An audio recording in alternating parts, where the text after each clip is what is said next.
Welcome. This is Radio Pras.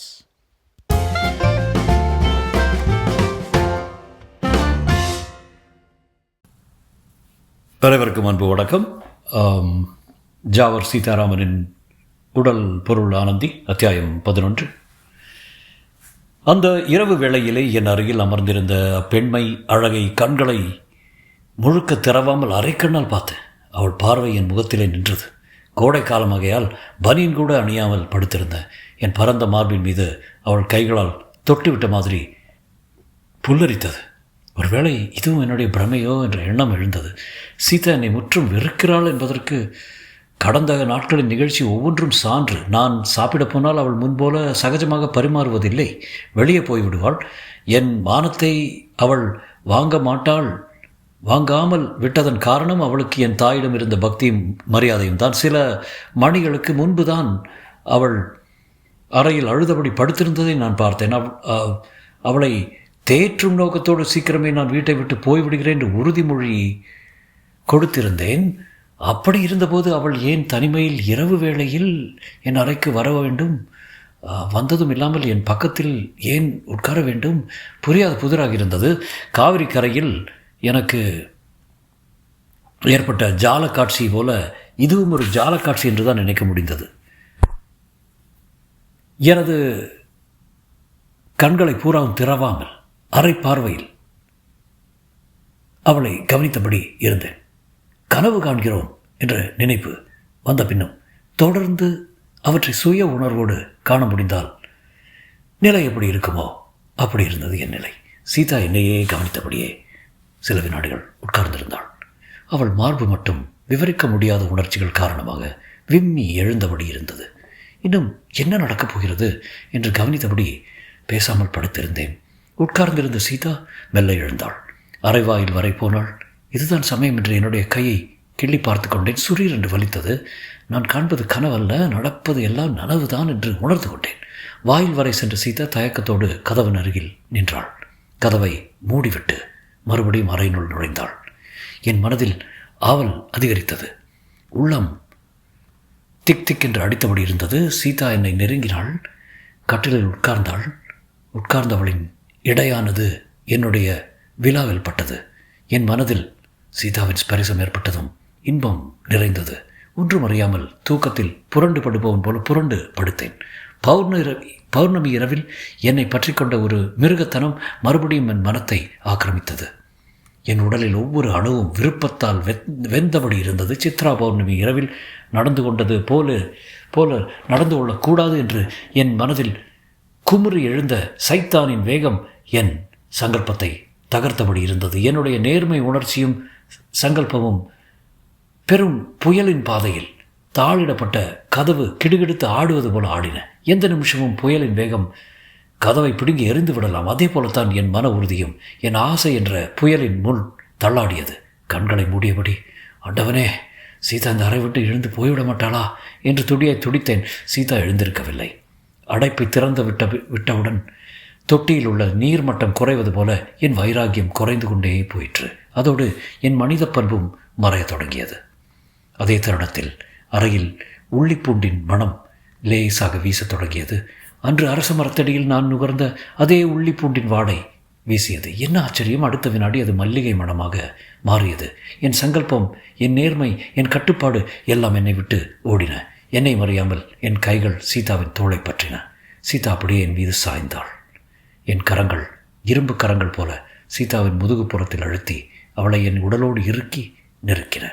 நான் சுய உணர்வுக்கு வந்ததும் சீதா, அதான் வேண்டாத்தா என்று மெல்லிய குரலில் அழுதபடி இருந்தாள். எனக்கே என் செயல் வெட்கம் தந்தது. என் கைகளை வெடுக்கென்று உதறியபடி எடுத்துவிட்டு எழுந்து உட்கார்ந்தேன். சீதாவும் குறைந்து போன மேலாடைகளை சரி செய்தபடி வேறுபுறம் திரும்பி உட்கார்ந்தாள். அறையில் நிசப்தமும் வெட்கமும் நிலவின. இருவரும் பேசாமல் இருந்தோம். அலாரம் டைம் பீஸின் மெல்லிய டிக் டிக் என்ற ஒலி மட்டும் எங்கள் இருவரின் ஆசை இதயங்களின் படபடப்புக்கு பக்கமேளம் வாசித்தபடி இருந்தது. நான் மெல்ல எழுந்து போய் அறையின் சுவிட்சை போட்டேன். அறை முழுவதும் வெளிச்சம் பரவியது. சீதா தலை குனிந்தபடி தரையை பார்த்தபடி, வெளிச்சம் வேண்டாம் தான், விளக்கை அணைத்து விடுங்கள் என்றாள்.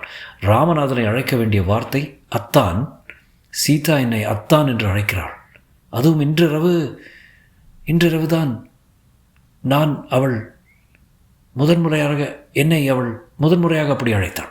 எனக்கு ஒன்றும் விளங்கவில்லை. உலகமே அறியாத சீதா, ஆண் பெண் உறவு பற்றிய சிந்தனை எதுவும் அறியாமல் பச்சிளம் குழந்தை மனதோடு வாழ்ந்து வந்தவள், என்னை மிருகம் என்று வெறுத்தவள், எப்படி இரவு வேளையில் என் அறைக்கு தனிமையில் வர துணிந்தாள். மெல்ல அவள் அருகில் சென்றேன். அவள் தலையை கோதியபடி, என்னை மன்னிச்சிரு சீதா, எனக்கு நான் என்ன செய்தேன்னு புரியல சீதா என்றேன். சீதா என்னை நிமிர்ந்து பாராமல் மௌனமாக இருந்தால். பிறகு மெல்லிய குரலில், எனக்கு ஒன்றும் புரியலத்தா என்றாள். நீ என்ன வெறுக்கலையா என்று கேட்டேன். எது விருப்பம் எது வெறுப்பு எல்லாம் ஒரே குழப்பமாக இருக்கத்தான். விருப்பம் வெறுப்பும் ஒரே நாணயத்தின் இரு பக்கங்கள் என் ஞானியின் பொன்மொழி என் ஞாபகத்துக்கு வந்தது. இது கூடாது சீதா, இது தவறு, நடக்கக்கூடாது, தவறு சீதா என்றேன். கூடாது தான், நான் என்ன செய்யறது, எனக்கே என் மனம் புரியலை தான். சீதா, உங்கள் அப்பா ராமலிங்கம் உன் கல்யாணத்துக்கு ஏற்பாடு செய்திருக்காரு. நான் இங்கே இருப்பதே தவறு. ஆகையால் விடிந்த உடனே யாரிடம் சொல்லாமல் எங்கேயாவது சென்று விடுகிறேன். அதுதான் சரியான வழி. அவள் பதில் பேசவில்லை. என்னை நிமிர்ந்து பார்த்தாள்.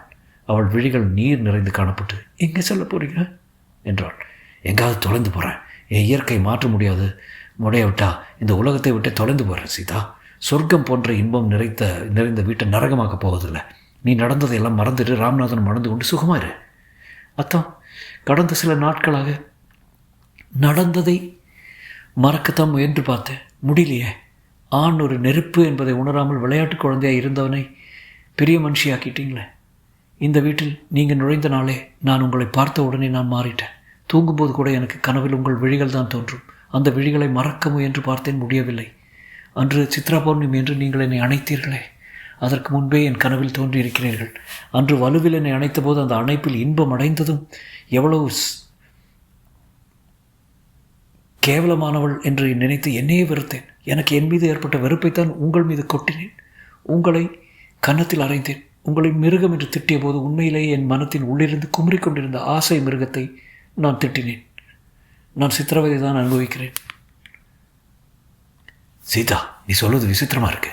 நான் இந்த வீட்டுக்கு வந்திருக்கவே கூடாதுன்னு தோணுது. நீங்கள் வராமல் இருந்திருந்தா நான் அத்தான் ராமநாதனை மணந்து சந்தோஷமாக வாழ்ந்திருப்பேன். அவர் என்னை பார்க்கும்போதும் என் மனத்தில் அமைதி பண்பு இது போன்ற உயர்வான உணர்ச்சிகள் தான் ஏற்படுகின்றன. நான் எனக்கே கண்ணியமானவளாக காட்சி அளிக்கிறேன். ஆனால் நீங்கள் என்னை பார்க்கும்போது நான் ஆடை இழந்து நிற்பவள் போன்ற உணர்வு ஏற்படுகிறது. அது மட்டும் இல்லை, எனக்கே தெரியாத இன்னொரு சீதா என்றுள்ளே உருவாக்கி விடுறான். அவளுடைய பண்பு, இச்சைகள் இவற்றை விவரிக்கவே எனக்கு வெட்கமாக இருக்கிறது என்று கூறிவிட்டு விசித்து அழத் தொடங்கினாள். எனக்கு அவளை பார்க்கவே பரிதாபமாகவும் வேதனையாகவும் இருந்தது. அவளை தேற்றும் நோக்கத்தோடு அவளை நெருங்கினேன். அவளை தொடவும் என் கை கூசிற்று. இவ்வளவு ஆசை போதையை அறியா பெண் மனதில் ஏற்படுத்திய என்னுடைய காந்த கண்களையே தோண்டி எடுத்து எரிந்து விட்டால் என்ன என்று தோன்றியது. இந்த உத்தமியின் உள்ளத்தில் ஒரு பேயை உண்டாக்கியது நான் அல்லவா? சீதா, சீதா, கவலைப்படாது சீதா. சீதா என்னை திரும்பி பார்த்தாள். சீதா, புத்தகங்களில் காதலை பற்றியும் பெண் மனத்தை பற்றியும் எழுதுகிறவங்க ஏதேதோ எழுதுகிறாங்க. ஆனால் எனக்கு ஏற்பட்டு இருக்கும் அனுபவம் முற்றிலும் புதிதாக இருக்கிறது. ஒவ்வொரு நாளுமா நான் என்னை வெறுப்பதாகத்தான் நினைத்து வந்தேன். நாளை காலையிலே இந்த வீட்டை விட்டு ஓடிடலான்னு நினச்சி வந்தேன். ஆனால் உலகத்தில் கலப்பற்ற வெறுப்பும் கலப்பற்ற ஆசையும் இருக்க முடியாதுன்னு தெரியுது. ஒவ்வொரு ஆசையிலும் வெறுப்பும் கலந்து தான் இருக்க வேண்டும். விதி என்ற கண்ணுக்கு தெரியாத ஆசை கயிறு நம் வாழ்வை ஒரு பம்பரமாக ஆட்டி வைக்கிறது. சீதா என்னையே நோக்கினான். உன் அப்பா சந்தோஷமாக இருக்க வேண்டும். ராமநாதன் வாழ்வு மலர வேண்டும். உனக்கு நல்ல எதிர்காலம் இருக்க வேண்டும். இம்மூன்று நிறைவேற வேண்டுமானால் நீ என்னை மறந்து ராமநாதன் மணப்பு தான் சரி என்று சொல்ல முடியாமல் சொன்னேன். சீதா சோகமாக சிரித்தாள். குழந்தை முதல்ல ராமநாதன் அத்தனோடு சேர்ந்து வாழ்ந்திருக்கேன். அவருக்கு சிறு துன்பம் இருந்தாலும் பொறுக்க மாட்டேன். ஆனால் என் உள்ளத்தில் உங்கள் வெறும் பார்வையால் நீங்கள் சிருஷ்டித்திருக்கும் அந்த ஆசை பேய் இருக்கும் வரையில் நான் எப்படி உங்களை மறக்கிறது? அவரை மணந்து அவருக்கு பொருத்தமான உத்தம மனைவியாக வாழ முடியுமா? உள்ளம் உங்களை விரும்ப, உடல் உங்களோடு கலக்க துடிக்கும் போது ஊருக்காக நான் அவரை மணப்பது அவருக்கு துரோகம் அல்லவா? பண்பின் உருவமான அவரது வாழ்வை நரகமாக சொல்கிறீங்களா என்று கேட்டாள். எனக்கு அவளுக்கு என்ன பதில் சொல்வதென்று புரியவில்லை. திடீரென்று எனக்கு ஒரு எண்ணம் உதயமாயிற்று. சீதா, என் விழிகள் உன் மனத்தில் ஏற்படுத்திய குழப்பம் சீக்கிரமே தெளிந்துடும். ஒரு வாரத்தில் அல்லது ஒரு மாதத்தில் நீ என்னை மறக்க முடியாவிட்டாலும் ஒரு வருஷத்திலாவது என்னை மறந்துடுவேன். ஆகையால் நான் எங்கேயாவது கண்காணா சீமைக்கு ஓடி விடுகிறேன் என்று சீதா பெருமூச்சு விட்டான். இல்லைத்தான், நீங்கள் எங்கே ஓடினாலும் என் மனசில் நீங்கள் திரும்பி ஒரு நாள் தான் எதிர்பார்த்துருக்கோம். இல்லை சீதா, நான் வாழ்வதால் யாருக்கும் பயனில்லை. என் தாய்க்கு கூட உன் ஆதரவு இருந்தால் போதும். நான் நாளைக்கே என் வாழ்வை முடிச்சு கொண்டா இந்த காவிரி ஆற்றில் விழுந்து வாழ்வை முடிச்சு விட்டா அப்புறம் பிரச்சனை தானே திறந்து விடும் சீதா என்று. வேண்டாம் தான், கேட்கவே பயமாக இருக்கிறது தான் என்று சொல்லி ஓடி வந்து என்னை இறுக அணைத்து கொண்டு சீதா அழுதாள்.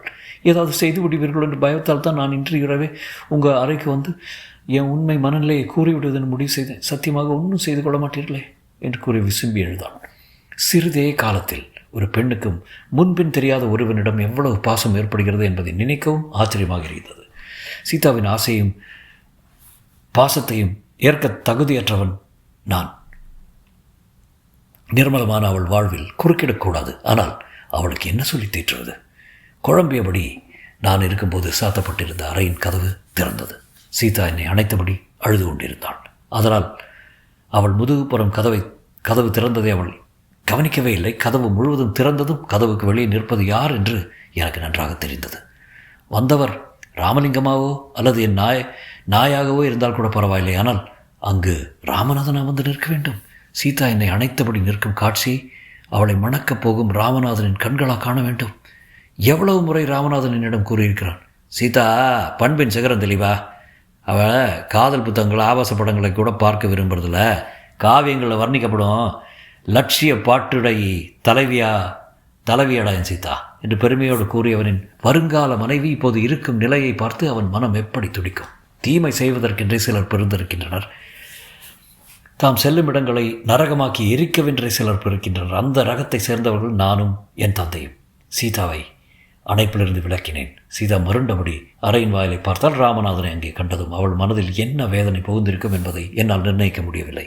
ஒரே மரத்து கிளைகள் போல அந்யோன்யமாக சேர்ந்து வளர்ந்து வந்தவர்களை வெட்டி தள்ளிய கோடாலி அல்லவா நான். ராமநாதன் தள்ளாடியபடி அறையினுள் நுழைந்தான். சுவிட்சை அழுத்தினான். அறை முழுவதும் ஒளி பரவியது. சீதாவை அப்படியே ஆச்சரியத்தோடும் வேதனையோடும் பார்த்தான். சீதாவின் அழுத கண்கள், குலைந்து போன மேலாடை எல்லாம் சேர்ந்து அன்று அறையில் நடந்த கதை இன்னும் மிகைப்படுத்தி கூறின. ராமநாதன் கைவிரல்கள் நடுங்குவதை பார்த்தேன். அவன் உதடுகள் துடிப்பதை பார்த்தேன். சீதா தரையை பார்த்தபடியும் ராமநாதன் சீதாவை பார்த்தபடியும் நான் ராமநாதனை பார்த்தபடியும் சில வினாடிகள் இருந்தோம். 3 பேரும் சில வினாடிகள் அப்படியே இருந்தோம். 3 மனித உள்ளங்களிலும் 3 விதமான உணர்ச்சி புயல்கள் வீசியபடி இருந்தன. சிறு விரலில் அணுசக்தியை எடுத்து கப்பல் ஓட்டலாம் என்று சொல்கிறார்கள். எங்கள் மூவர் மனதிலும் அப்போது கொந்தளித்த உணர்ச்சிகளை எவ்வளோ மாற்றமுந்தால் எவ்வளவோ கப்பல்களை ஓட்டியிருக்கலாம். அடுத்த வினாடி ராமநாதன் கைகள் என் கன்னத்தின் அடிகளை மழையாய் பொழிந்தன. அவன் கொடுத்த ஒவ்வொரு அறையும் எனக்கு இன்பத்தை கொடுத்தது. அவன் என்னை அடிக்க எனக்கு என் குற்றம் குறைவது போல் தோன்றியது. என் வாயிலிருந்து ரத்தம் வழிவது கூட தெரியாமல் மரம் போல் நின்று துரோகி, அயோக்கியா என்ற வார்த்தைகள் ஒலிப்பதும் இடையிடையே என் முகத்தில் குத்துகள் விழுவதும் எனக்கு தெரிந்தது. ராமநாதனை நான் தடுக்கவில்லை. அடி மாறியின் நடுவே எனக்கு உணர்வு மங்க ஆரம்பித்தது. அறையின் விளக்கு எரிந்த போதிலும் இருள் சூழ்வது போல் இருந்தது. என் கால்கள் நிற்கும் சக்தியை இழந்து நான் தரையில் விழுவது போல் உணர்ந்தேன். அவர் அடிக்காதீங்க, நான் அவரை தான் விரும்புகிறேன், ஐயோ அவர் அடிக்காதீங்க என்று சீதா அலறினாள். அதே வினாடி ராமலிங்கத்தின் குரல் கேட்டது. தொடர்ந்து என் தாயின் குரல், என்னப்பா நடந்தது, தெளிவு என்ன பண்ணா என்று கேட்டதும் என் காதுகளில் விழுந்தது. நான் அப்படியே இருண்ட வெளியில் முடிவில்லாமல் விழுந்து கொண்டே இருந்தேன். மரணம் என்பது இப்படித்தான் இருக்குமோ? அதற்கு பிறகு எனக்கு எந்தவித சிந்தனையும் இல்லை, உணர்வும் இல்லை. தொடரும்.